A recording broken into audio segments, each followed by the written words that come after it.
বেশিরভাগের ঘরে ঘরে সুদ, এবং সুদী ব্যাংকিং সিস্টেম আর এনজিও ছাড়া চলতে পারতেছি না আমরা। এতদিন পর্যন্ত আমরা বিকল্প ব্যবস্থা ক্রিয়েট করতে পারলাম না। সেই যে 1914 সালে প্রথম বিশ্বযুদ্ধ হলো, 14 থেকে 18, আর এই যে এখন 1924, 100 বছর হয়ে গেছে।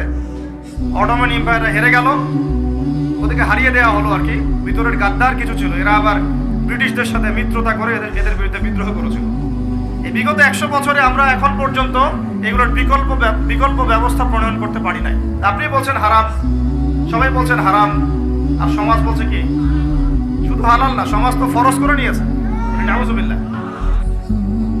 নবীজি এটাই বোঝাচ্ছেন, এমন একটা যুগের কথা সাল্লাল্লাহু আলাইহি ওয়াসাল্লাম, যে মানুষ আল্লাহর হালালকে হারাম করে নিবে, হারামকে হালাল করে নিবে, কোনো পরোয়া করবে না।